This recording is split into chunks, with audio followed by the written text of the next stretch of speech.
welcome po sa ating panibagong vlog na naman guys, no? At ito nga po i-vlog natin ngayon ay itong PNR Phase 1 dito sa may Bulacan, no?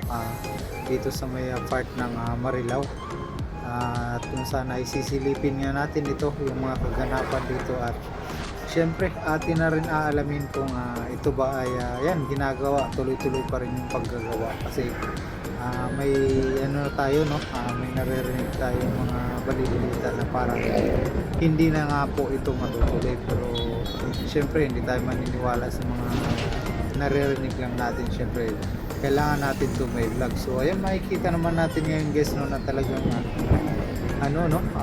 meron ng mga harang sa gilid, at saka parang mapapansin naman natin guys itong PNR na ito na Phase 1 sa may part ng Marilao ay parang tuloy-tuloy naman yung gawa nila, no? So parang hindi totoo yung ating mga naririnig na baka hindi na matuloy yan yung project ng dating Pangulong Duterte, no? So ayan, kasi meron nang pumalit na tayong bagong presidente ngayon.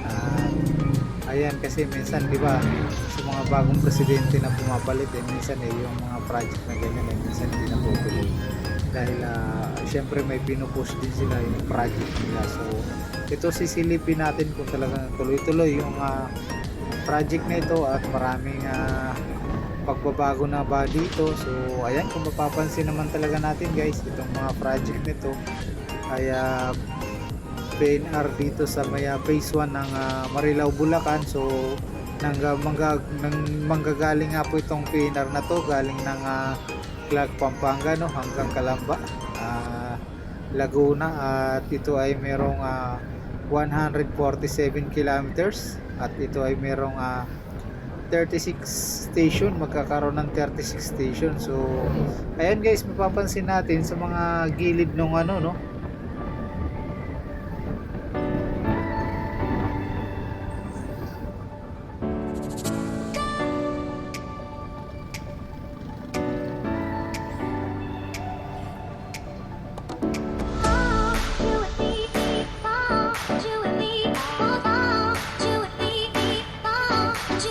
ng mga harang sa gilid. So ibig sabihin tuloy-tuloy pa rin yung paggawa, at hindi po ito tumitigil, no? At hindi po pinahinto or hindi na matutuloy. So ibig sabihin matutuloy po yan, dahil nga po ay napapansin naman natin na talagang nandyan ang mga abang, at saka yung iba meron ng mga harang sa gilid. So ito, ganito yung mga sitwasyon pa rin dito sa may Marilao, at kapansin-pansin din dito sa may MacArthur, no, yung mga daan na bago, or yung kalsada talagang bago na, no, at nawawala na yung mga lubak-lubak. So yung mga sidewalk na lang yung pinakakulang dito sa part na to, at yung pinanggalingan natin din doon sa may part ng Valenzuela, no, doon sa may Malanday ay ganito din. Ginagawa na rin yung mga lubak nawala na rin dahil bago na yung kalsada, pero meron pang part na hindi pa siya tapos. So ito ngayon yung nakikita natin naman yung sa may PNR ay talagang maayos naman, no?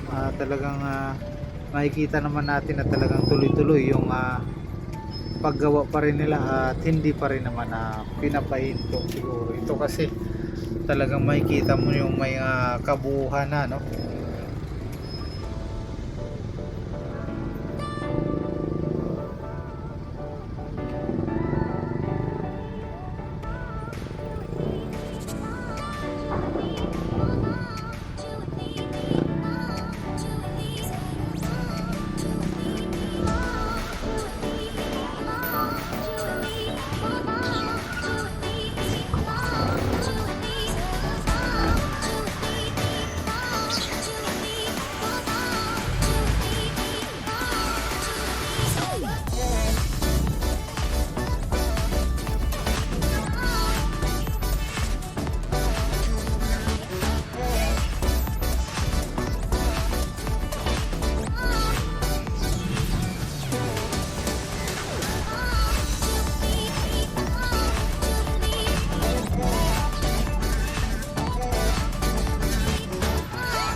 So yan guys, nandito naman tayo malapit sa may part ng IC Marilao, at mapapansin natin dito yung stasyon na ginagawa ang ano ay napakalawak, naka-double lane siya, no, ng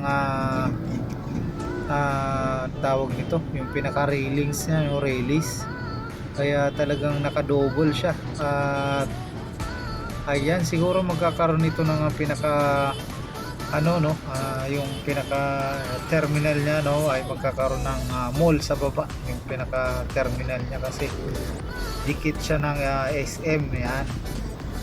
At ayan, tuloy-tuloy nga po yung paggagawa dito. So ibig sabihin po hindi pa po ito kinakansila, no, ng ating ayan, kasalukuyang presidente, at yung project ng ating PRRD ay tuloy-tuloy nga po, no. At ayan, mapapansin nyo naman yung mga bawat gilid, yung railings niya, kaya tuloy-tuloy na nga po yung paggagawa nila, no. At may napansin din tayo dito sa may bandang gitna nitong anong stasyon na to ay merong nagwi-welding. So ibig sabihin kaya tuloy-tuloy yung paggawa. At ayan, makikita naman natin yung mga ano dyan, yung mga pinaka-poste nya. Ayan, at ayan, mga nakaabang.